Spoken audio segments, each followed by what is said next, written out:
Եվ շնորհակալ եմ հրավերի համար եւ շատ ուրախ եմ, որ այստեղ եմ։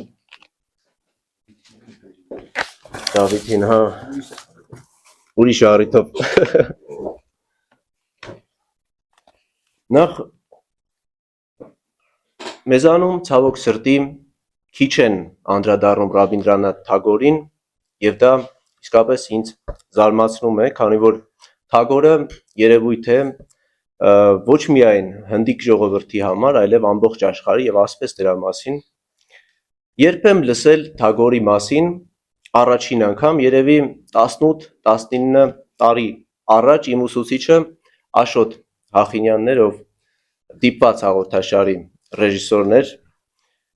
սիրում էր ասմունքել Թագորի լինել հարբած ու ջանդամը կորչել ստեղծագործությունը եւ շատ ոգեղեն էր ինքը ասմունքում։ Այդ ստեղծագործությունը իդեպ թարգմանել է Համրիկ Թումանյանը, որի մասին եւս դուք նշեցիք, հայրս նույնպես մինչ օրս ամեն անգամ առիթների ժամանակ արտասանում է այդ ստեղծագործությունը, այսինքն մեր տանը այդ գործով գոնե Թագորը մշտապես ներկա է եղել։ Բնականաբար միայն այս գործը քիչ է Թագորին ճանաչելու համար, հետագայում ես կարդացի նրա տուն եւ աշխարհ վեպը, հետո այս գիրքը հավերժական ճամփորդը, որտեղ ներառված են Թագորի տարբեր գրքերից հատվածներ եւ այս գիրքը թարգմանել է էլի մեր լավագույն ավագ բանաստեղծներից Գագիկ Դավթյանը։ Այո։ Ցավոք, եւ վերջերս, բոլորովին վերջերս նվեր ստացա նաեւ այս գիրքը, սա նոր է տպագրվել, հրաշալի պարզապես գիրք է, իրոք սեղանի գիրք է, անվերջ ընթերցելու, մի խորհուրդ կուզեի տալ, ընդհանրապես պոեզիան արժե եւ ցանկալի է, որ կարդանք գիշերը, երբ մի քիչ հոգնած ենք լինում ու ասենք մի կես ժամից պետք է պարկենք քնելու։ Ես այսօր կանդրադառնամ Թագորի Ուխտա գնացություն պոեմին։ Ինչու հենց այս ստեղծագործությանը եւ ինչ է ընդհանրապես Ուխտա գնացություն ասվածը։ Ինչու է այն անհրաժեշտ մարդուն։ Ես գտնում եմ, որ այս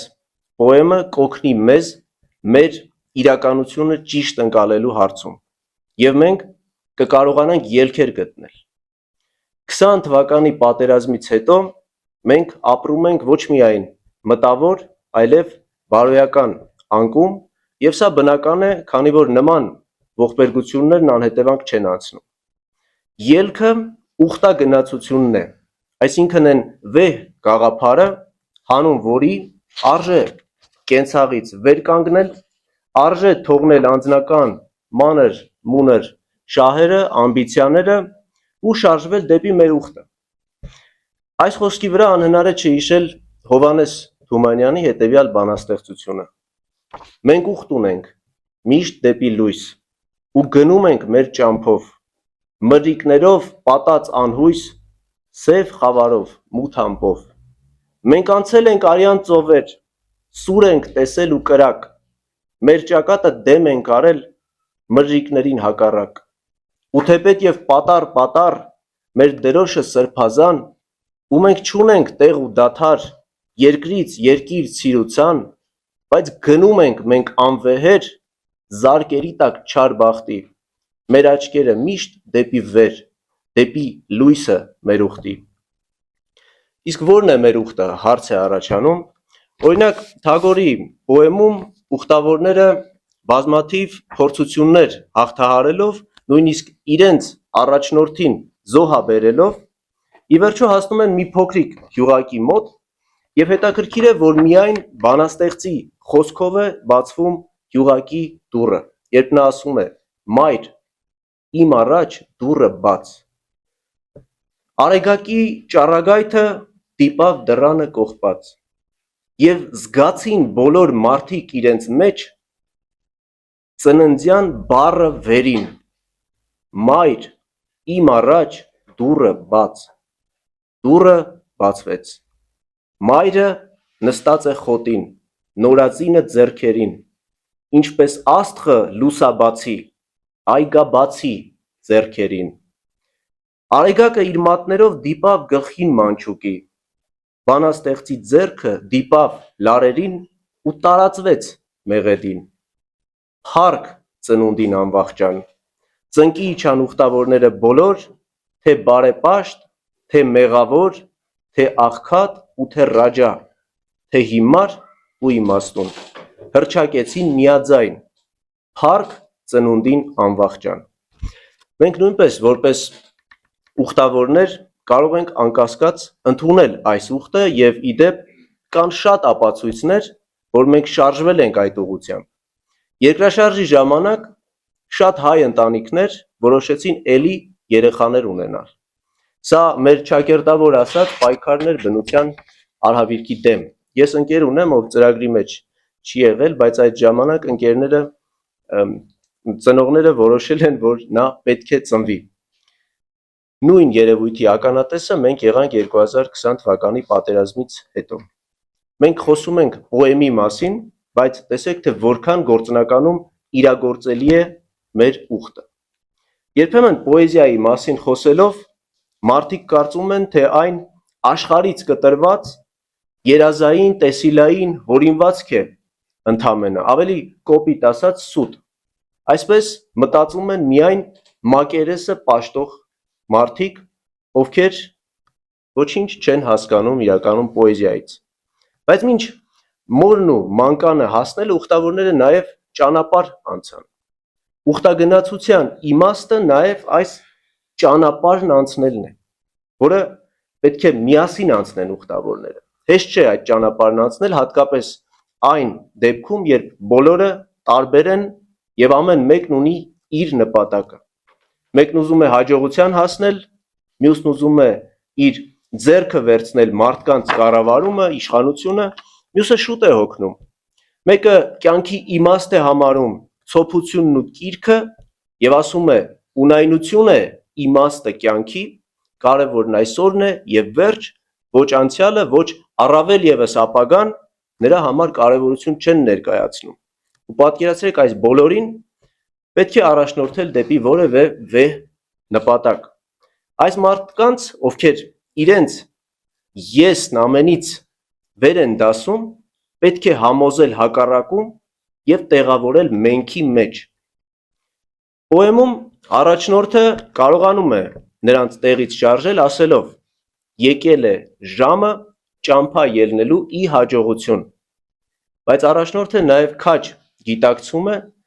որ այս կախարդական բառը միայն կարճատև արդյունք է ապահովելու։